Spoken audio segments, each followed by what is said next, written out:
So I started in Boys and Girls Clubs in a local club. Actually, I started at a summer camp for Boys and Girls Club of Toledo. And I worked there at a resident summer camp, which is still my passion.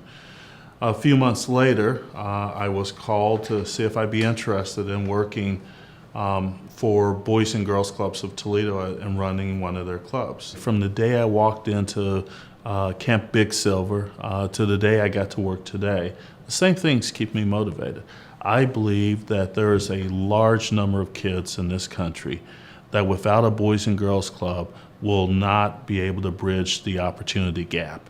And so, I look at it from the standpoint of if we are not here as a Boys and Girls Club, then a large chunk of the American dream will be lost for a generation of young people. There have been a lot of changes since I first started. In fact, I started in 1988 when the national name was Boys Club of America. So we can start with, there's been a change in terms of who we serve and who serves, because we now have more women serving in the movement, which is a good thing. I think one of the things that's been very good has been the influx of people who didn't come from Boys and Girls Club. They bring different experiences and perspectives, and they help us get better.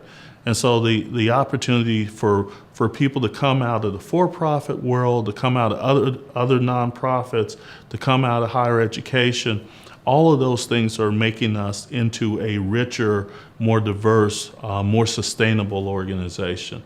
If I could speak to everyone on their first day on the job, young professional, people coming from outside the movement, I'd say there are a few things you want to start with.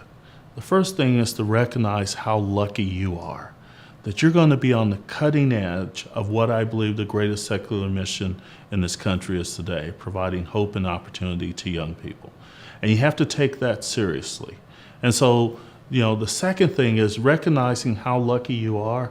You have to be serious about your profession and your craft. I've had lots of people help me form my leadership point of view, but more importantly, I've had those people who helped me form that, but they supported me when I wasn't quite there. One of my first bosses, Ken Rubin, he said to me early on, you should stay in Boys and Girls Club. You should be part of the solution for this country. And if you're interested, I will help you with that.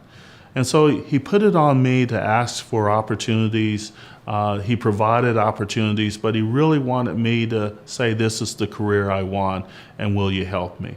The thing I'm most proud of, though, is that I grew up in a community in which a large number of kids like me, poor kids from a single-parent family, didn't have the opportunities, didn't have the activities that would help them prepare for adulthood. What I am most proud of is that 15 years ago, we started a club in my hometown. And 125 kids a day have the opportunity to walk through the doors of a Boys and Girls Club and discover their potential. When Jim Clark called me to inform me that I had been inducted into or selected for the Masters and Mentors recognition, my first response was, not yet. While I'm very humbled by it and thrilled by it, I recognize that it is more of a challenge than a recognition, because there's a lot more work to be done. I'm extremely honored to be a part of this class. I've known both Vanessa Merib and Jeff Amy a long time, and so I could not be prouder to be inducted into this body with this class.